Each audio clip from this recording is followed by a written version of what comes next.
Happy Wednesday, everybody. So Violet Affleck, the daughter of Ben Affleck and Jennifer Garner, has turned 18, and she is already going viral for testifying in front of the LA County Board, making an emotional plea for mask mandates. She wants everybody to wear a mask.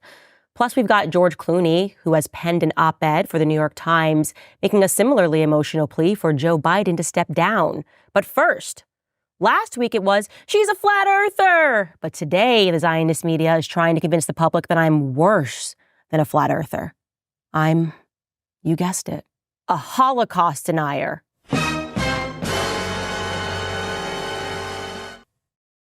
When will they ever grow tired of these games? I know that I won't. That's what's coming up on Candace.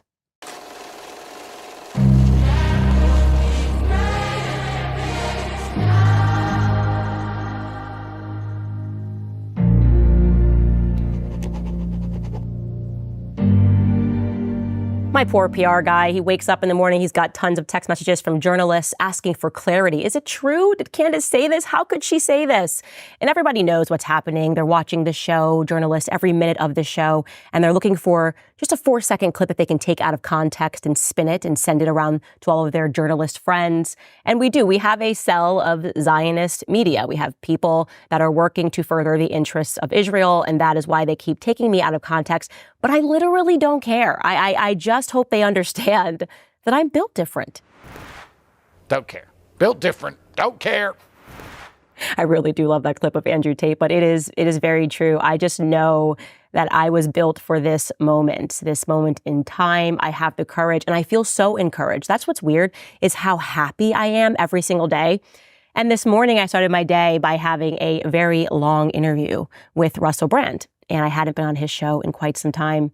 And it was really great to speak to him because our journeys have converged in a variety of strange ways. Russell Brand was the interview that I was giving all the way in London on the night that I met my husband. I was notoriously 3 hours late when I met my husband because I was doing Russell Brand's podcast. And at the same moment, we have both been compelled toward faith, like understanding that the politics is downstream from the faith conversation, and the left versus right, Republican versus Democrat, the Tory versus Labor. It means nothing if you don't understand that this has always been about good versus evil. And we had an amazing conversation, and I'm telling you, it's going to break the internet. People will be extremely upset. I think he said it's coming out in a few days, but I did want to bring you a moment from it because I can do that. I can give you guys a little premiere of that conversation. Take a listen. These are the bad guys. The Christians are always the bad guys. Every time you learn about Christian history, we're always the bad guys. You learn about the Spanish Inquisition, we're lied about what actually took place then because it makes Catholics and Christians look bad. We're told that about the Dark Ages and the Age of Enlightenment. The Dark Ages weren't dark. It was an age of remarkable Christian progress, a remarkable Christian experimentation. And so I am just very passionate now about using my platform to awaken Christians around the world, because I believe that when Christians are awakened, a lot of the evils in the world will stop. It feels to me that perhaps some of the things you are describing, and you're describing a lot of things, Candace, are perhaps because in some ways Christianity, through its various forms of institutionalization, became meshed onto power, whether that's through Roman Catholicism and the establishment of the Vatican, or even the conversion of Constantine. It seems that the point that power and Christianity melded together, political power, I suppose I mean, that there was a complexity that means, at least now, that we truly are living in an individualistic, materialistic, progressive, and late rational, post-Enlightenment age, that Christianity is sort of in the quagmire with old discarded ideas, somehow replaced with some of the forms of progressivism that you in your previous incarnation focused on quite heavily. And I suppose there's an assumption that Christianity doesn't require any protection, doesn't require any special spaces. I've heard people say, for example, that, like this return to Christianity that seems to be happening culturally, this new intrigue and excitement, a kind of a new awakening, a sort of what might be what precedes a second coming or a rapture, is an attempt by the culture to reboot the last thing that works. True Christianity, Candace, would by its nature be anti-establishment, somehow challenging to people in positions of power and to powerful institutions. It seems that you've embraced this aspect of Christianity, but when you look at the modern political stage with like what's happening in my country, a new centralist, authoritarian, globalist government coming to power with an extraordinary portion of the votes, what's happened in France, a kind of machination and alloying of political groups in order to maintain Macron's centrist, authoritarian, globalist power, that what is required is a kind of inversion, a new radicalism. And yet the only type of radicalism that's sort of discussed is either technological radicalism and advanced citizen management, or maybe Islam. I wonder what you think about the necessity for this new Christian awakening to become politicized, or at least to become a challenge to existing political power. You'll be able to hear my answer to that when he drops the interview, but here's what I will say. I'm very aware of why I'm being attacked. Obviously, they don't think I'm a Holocaust denier, no more do they believe that I am a flat earther, but they understand that I am talking about Christian concepts. I am talking about Christian history. I'm talking about the fact that Christians were mass murdered across Europe, and then Americans were sold lies about that murder. And so they've taken out of context a clip because what they don't want people to see is the BBC documentary that I went over in that episode, The Savage Peace, learning that German civilians, German Christians were murdered in mass by the Allies. This has been hidden. Most Americans don't know it, and most Americans have been shocked to learn it. And so they want me gone because, then what falls apart, of course, is this entire narrative that we're always fighting the bad guys. Here's what I believe. I believe it is and always has been a holy war.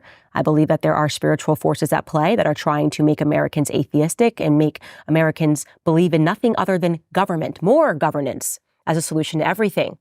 And the more I look into history and start examining it through the lens of Christianity, I am shocked by what I discover. Let's talk about World War II. Ready? I actually think that if I were to write a book about America, American involvement in the history of war, in the history of World War II, I would entitle it, Oops, we accidentally bombed Christians again. And the subtitle would be, but it's an accident. It was a total accident, I swear. Or it didn't matter, I swear. Or, but we had to do it, I swear.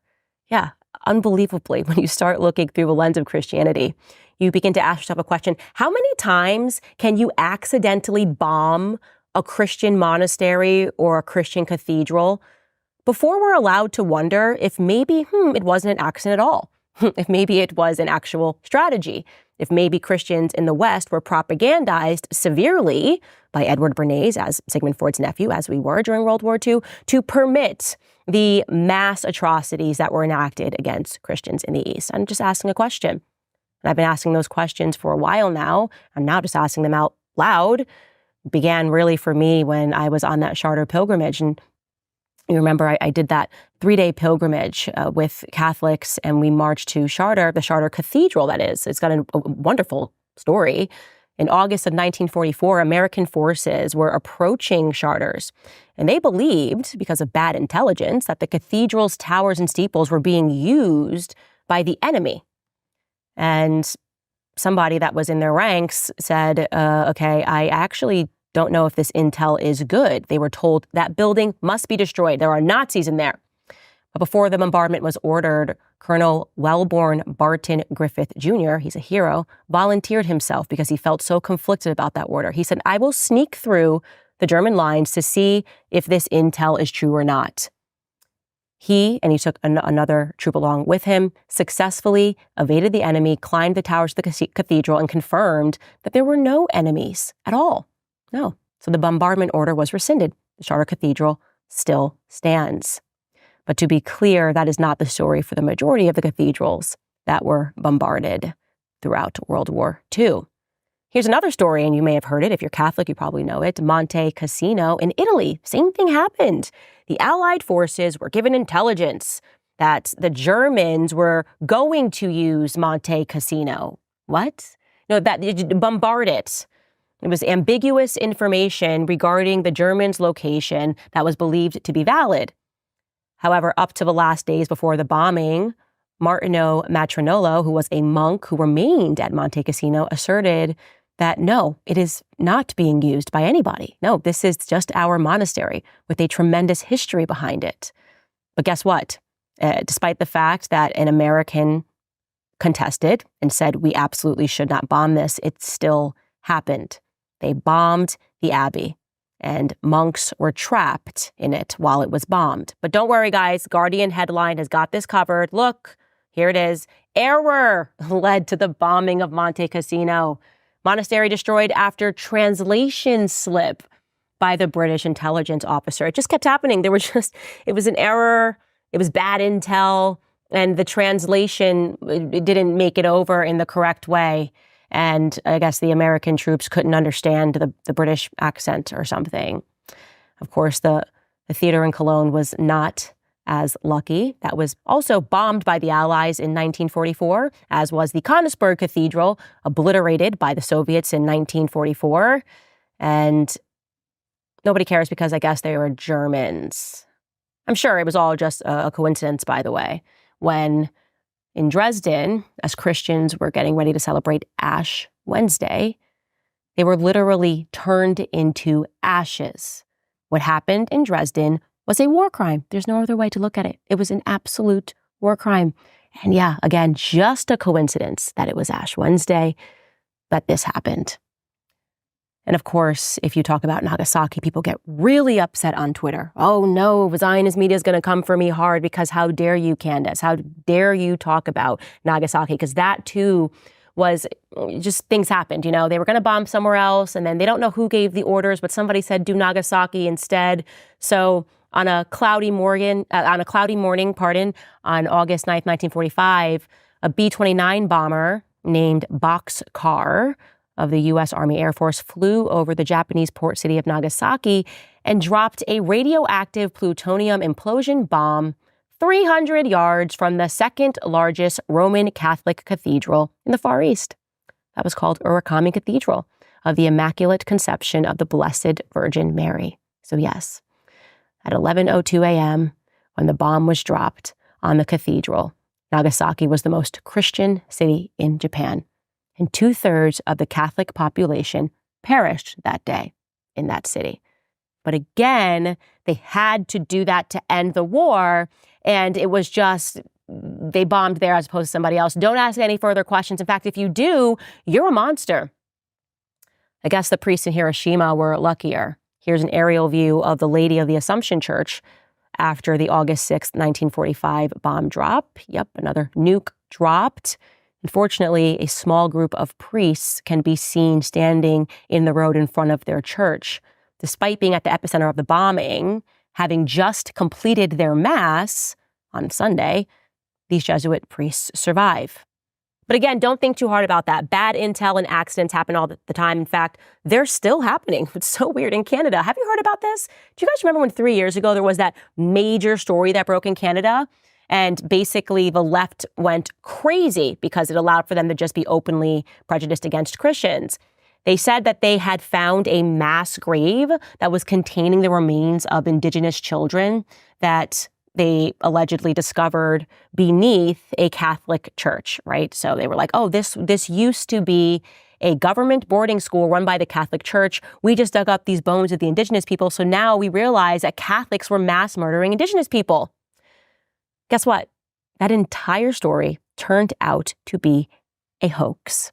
I think the term that people like to use is a blood libel against Christians. And guess what happened because of that blood libel against Christians? Again, this is just 3 years ago in Canada. At least 85 Catholic churches across Canada were destroyed by arson. They were vandalized, desecrated, and the Canadian political party cheered it on. They were like, yeah, get those Catholics. 85 Catholic churches in Canada have since been destroyed on the basis of a lie that the mainstream media allowed to run freely. Think about that. Think about that. They even raised money supporting the investigation of the mass graves. It was all a lie. It was all a hoax. And nobody cares because it's Christians. And Christians, you are supposed to be subjugated. You are supposed to do the bidding for other religions. In fact, you should be doing the absolute most for other faiths. And if you start speaking out about your faith, if you start recognizing this trend of bad intel and Catholic churches then subsequently being bombed and destroyed and shelled, well, that would make you a problem. That would make you even plausibly a flat-earthing, Holocaust-denying idiot. So don't do that, Christians. Don't start looking at your own history and getting vocal about it. That would make you me. Speaking of Christianity, if there is one thing that we do fight for as Christians, it is life. And that is something that Russell Brand and I discussed. We talked about abortion. We talked about what it means to be pro-life today. Well, according to a recent report, Planned Parenthood continues to rake in billions despite dwindling clients. The biggest takeaway is that Planned Parenthood is generating vast profits, including millions in taxpayer funding. With preborn, that is you and me, we are actively given the opportunity to steal their clientele, meaning we get to rescue the babies that they are trying to kill. Preborn operates on a very slim budget, rescuing over 200 babies' lives every single day with zero government funding. Preborn's network of clinics are situated in the darkest corners of the nation, competing head-to-head with the abortion giants, and they need our help now more than ever. When you donate $28 to Preborn, you'll offer a free ultrasound to an expectant mother that is caught in a crisis. Because once she hears that heartbeat and sees that precious life, her baby's chance at life doubles. So please sponsor a precious baby's life today. Your tax-deductible gift will go directly towards saving babies' lives. You just dial pound 250 and say the keyword baby. That's pound 250 baby, or you can go to preborn.com/Candace. That's preborn.com/Candace. All right, now it's time to get into some stories.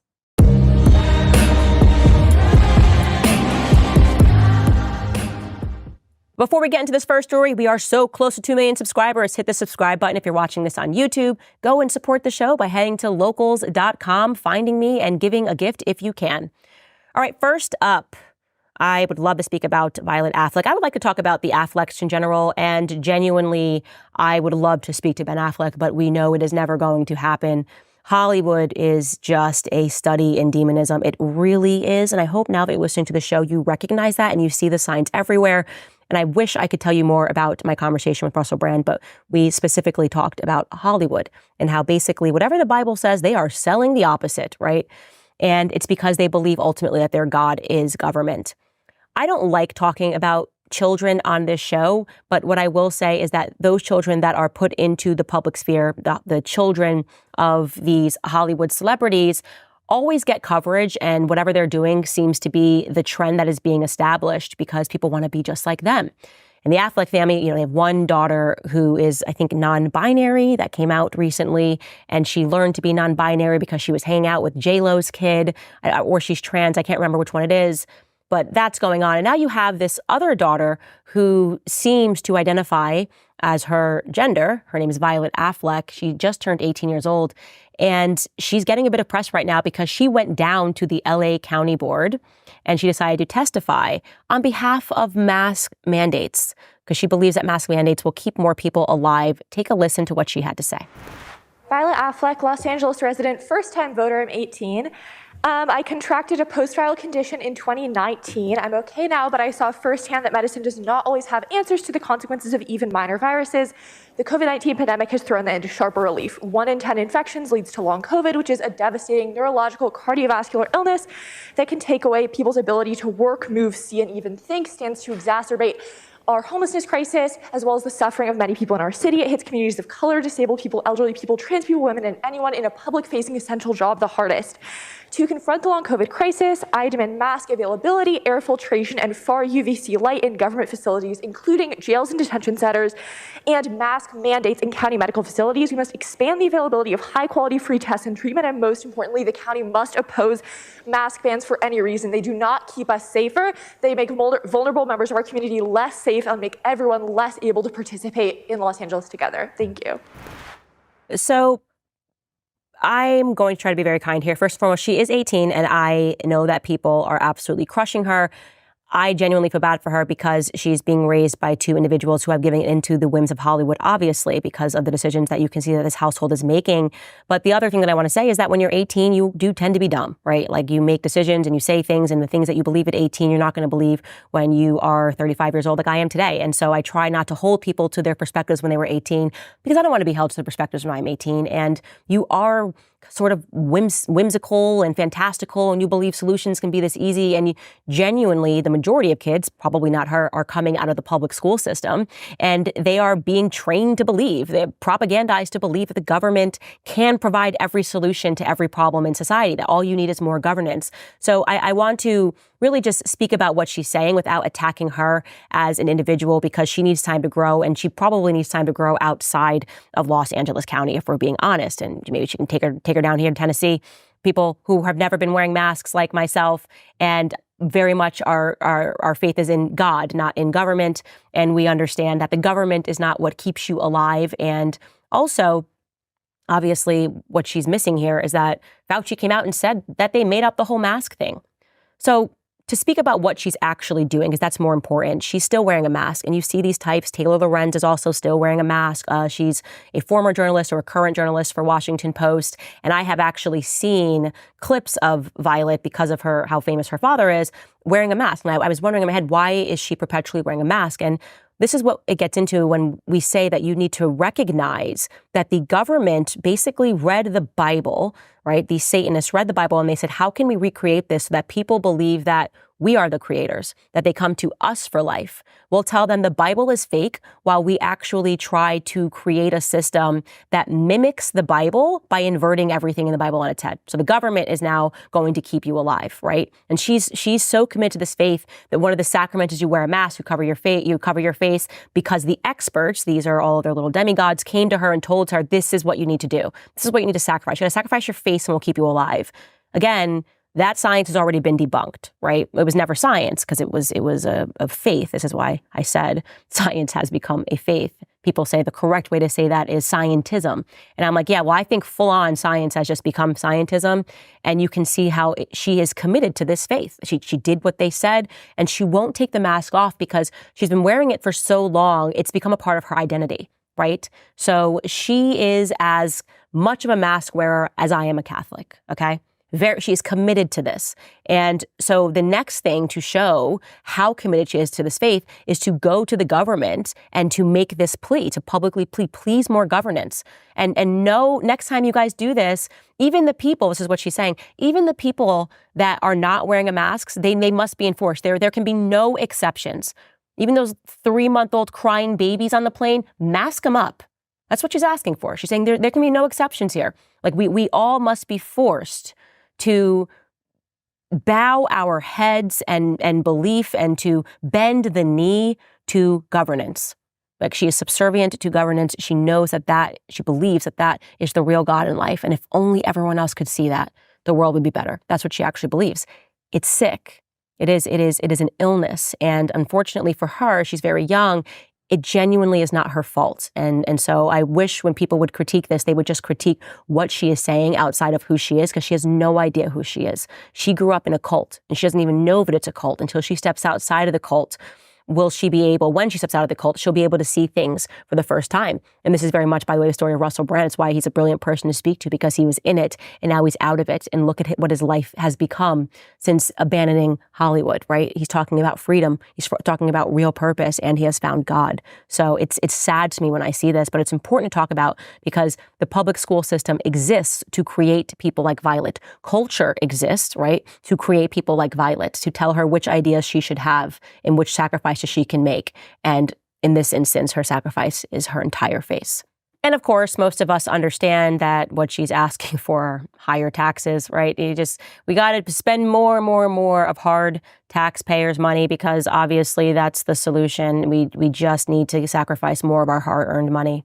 And I think that after everything that we've been through this year, after the inflation that we've seen the last 4 years and watching our tax-paying dollars fund these endless wars, witnessing the persecution of a political opponent like some banana republic, after witnessing all of that, all of us are wondering, what can we do to defend our hard-earned money? I know what I'm doing. I'm diversifying with gold and silver, the type of money this administration cannot easily control or inflate away.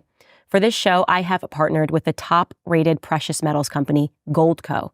Not only is Goldco helping support my new show, but they're also helping me diversify and protect my money from the never-ending wars, debt, and inflation from this government.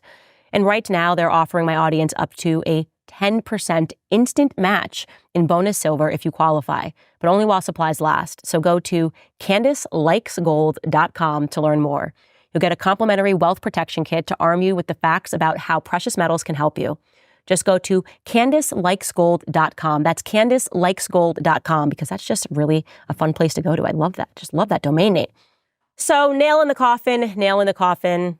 George Clooney, he's our resident Hollywood Democrat. He is everywhere he needs to be, at every fundraiser, shaking hands with all the power players, constantly telling us how to vote. He's just in, he's like in the in crowd.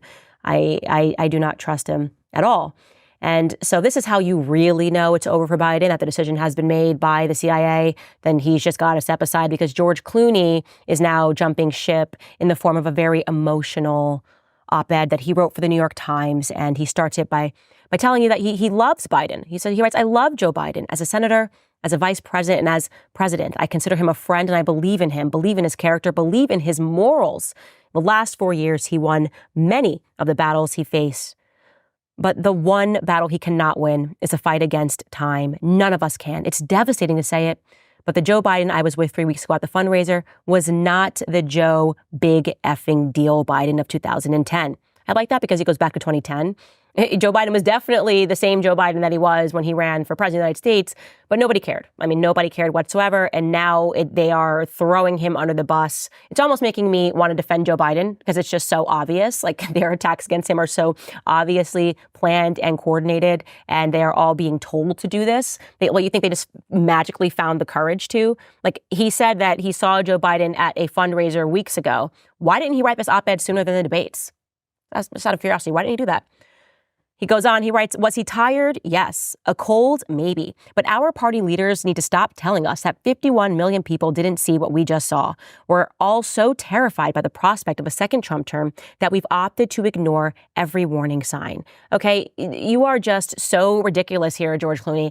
No one had more access to Joe Biden than you and Jill, okay? And you, like I said, have been holding his hand. I remember watching these photos that were published of him. And the media at the time reported that his wife, who also is a Democrat resident, as I would say, did not attend the fundraiser because she is upset with him about what's going on with Gaza, right? She thinks that what's going on in Gaza, she has used her platform, Amala, to say that she believes it is a genocide, and so she did not accompany her husband. But her husband went. Her husband spoke to Joe Biden. Her husband realized, as he has known all along, that he was in full mental decline, that he likely has Parkinson's, that he is not able to communicate effectively. And despite this, he did nothing. Because George Clooney has a handler, obviously. There are people that tell these actors and actresses when they are allowed to speak out. Hey, today we need you to promote the COVID vaccine, and they do it, right? Today we need you to love Joe Biden and say he's amazing, and they do it. And at some point, they all got the same message. Okay, Joe Biden's over. It's time to cancel Joe Biden. Be loving in your delivery. And that's what this reads like. It's just George Clooney going for an Oscar, okay? George Clooney doing his best acting job to pretend that he's startled by this, and now it's actually time to acknowledge that what we've all known all along. I'll just read you one more bit of this. Would it be messy? Yes. Democracy is talking about replacing Joe Biden, or Joe Biden stepping down. Would it be messy? Yes. Democracy is messy. But would it enliven our party and wake up voters who long before the June debate had already checked out? It sure would. The short ramp to Election Day would be a benefit for us, not a danger. It would give us the chance to showcase the future without so much opposition research and negative campaigning that comes with these ridiculously long and expensive election seasons. In conclusion, he probably didn't even write this. This is a thing. Like, they have people write articles and they just say, can we put your name on it and send it out? And so this was likely written by somebody in the Biden campaign. George Clooney is one of their homies. They hit him up. They're like, we're going to put your name on this article so that it goes viral and people read it and believe it's your word. And George Clooney says yes, because George Clooney is a puppet of the establishment. That is the reality. There are tons of actors who are, Sean Penn among them. Every person that instantly got on a plane to go hang out with Zelensky in a war zone, because that's totally what actors would do. They're so brave. They would totally risk their lives to go play a song as, what was it? Was it Bono or U2 that went into and were playing a song in the subway? It's a joke. It's just all so performative, but of course it's performative. These are, at the end of the day, they're actors. That's what they do. They continue to act. They acted like he was fine, and now they're being instructed to act like he isn't. And that is what is happening. Now, to the greater American public, it feels like we are taking a step back every month instead of moving forward. The bills are higher than they've ever been, and you feel like what you bring in every month, you then have to swipe. You have to swipe that credit card to cover the difference, and the debt just keeps adding up. But if you own a home, I want you to call my friends at American Financing. They can help you break free from that cycle. American Financing is saving people just like you an average of $854 a month. Think about what you could do with an extra $800 every single month, not having to worry about those minimum monthly payments. And even better, it costs absolutely nothing to find out how much you can save. All it takes is a quick call to American Financing. If you start today, you may be able to delay 2 mortgage payments. You could totally use that break. So call American Financing today and start your journey towards being credit card debt-free. 800-795-1210. That's 800-795-1210. All right, guys, now let's jump into some of your comments.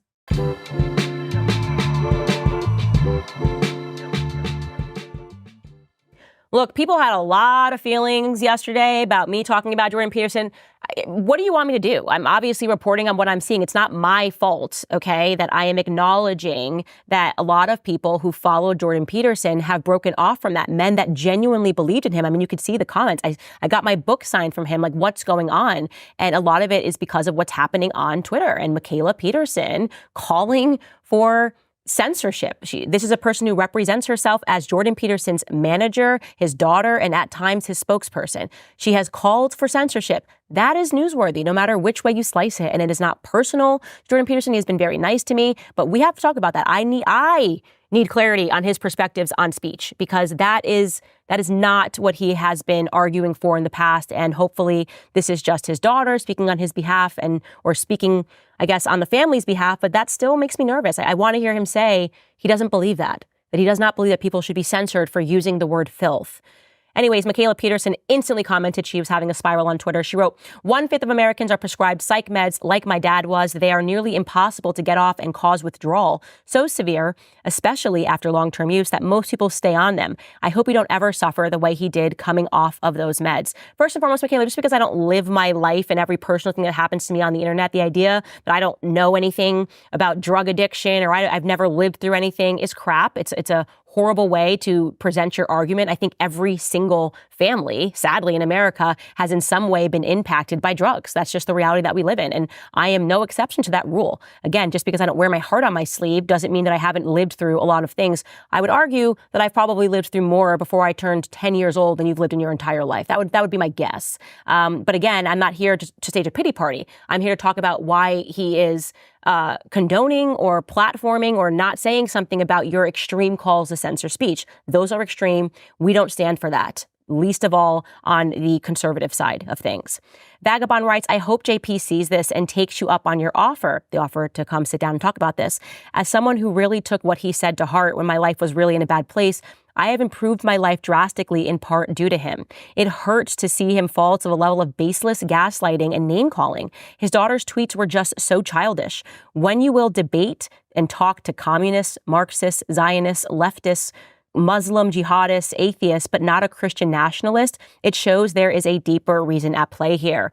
That's a very interesting comment, and I hadn't considered that. And that also could be why people are going, is he just going to protect Zionism and not actually follow what his principles are, which he believes in free speech? He has sat down and spoken to a lot of people with conflicting opinions, and yet he seems to accept, he pretends, I think rather, that like the Groypers are, you can't even sit down with a Groyper and have a conversation. Groyper, by the way, for those of you that don't know, it's the term that's used to describe people that follow Nick Fuentes. And I actually have no idea why they're called Groypers. I can't even give you an explanation for that. But I'm radical when it comes to free speech. I believe that you have to platform even ideas that you believe are horrific and backwards so you can show the public how horrific and how backwards those ideas are. That's why I'm not afraid of any debate. I just genuinely am not, because I believe that I'm right and I also have the humility to be wrong. And again, this does not wipe away all of the amazing contributions that Jordan Peterson has made, and he has made plenty. I mean, he has literally radically transformed so many individuals' lives. But if he is not living that, or if something has changed or his perspectives have changed, I think people deserve to know about that, because they have placed so much investment in him. I mean, the reason he is wealthy is because he had these perspectives on speech, when he's talking about how he believes in free speech, how he radically believes in free speech. And so he took money from people that believed in him. And I think if you change a perspective, which you are welcome to do, by the way, you are totally welcome to do that, you at least owe it to your audience to explain why that may be. This person writes, there was never any coming back from give them hell. Give who hell? A population that's already besieged? That's made up of over 50% children. Disgusting. It was a full mask slipping moment that I will never unsee. Yes, as I said, I was just reporting on what happened, and a lot of people who have been very sympathetic to what's going on to the Palestinians were disturbed by that tweet. I think he did actually do a video thereafter saying that, you know, he was being reactive and maybe would have said more in a different way if he had had the opportunity to. But for a lot of people, that left a mark. Lastly, we have from Manect. I'm blowing up on Manect, guys. I'm telling you. I am getting so many messages from you guys every single day. This person writes, hi, I think Dr. Peterson's stance on censorship could be my fault. What? Days before he made his first tweet about troll demons, I had a friend of mine relay an email to JP through Jonathan Pagot offering JP advice for developing sustainable online communities. I was a member of JP's first fan club on Facebook in 2017. He and Michaela were in the group and he loved us. JP witnessed the group's collapse, and I'm sure it broke his heart. My email to JP explained why the group collapsed and how we were able to create and manage a new group, resulting in multiple marriages, including my own, and countless lifelong friendships.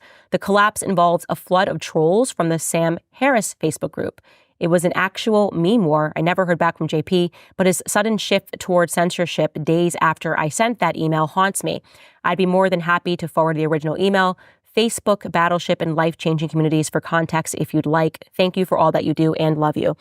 I don't think it's that. I honestly, genuinely don't think it's you. I don't even believe that he agrees with censorship. Like I said, I think these things are difficult. It's difficult for him to thread what his daughter is saying, who he obviously loves very much, with what he believes, she, his manager. It's just the situation is a bit incestuous. And I obviously don't mean that in a sexual way. I mean, just like, you know, you're working with your family. It's like an incestuous situation. So it's just a difficult needle for him to thread.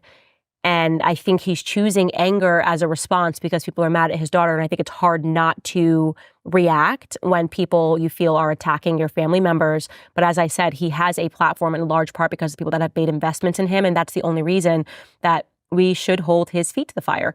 I don't live in a cult. I don't work in a cult. And again, we only cover Jordan Peterson. People were like, are you covering him because you're upset about? No, Jordan Peterson was lovely to me. We covered him because he was trending all weekend over this censorship call from his daughter. It's a newsworthy item. It's a very newsworthy item in America, especially where we believe in free speech.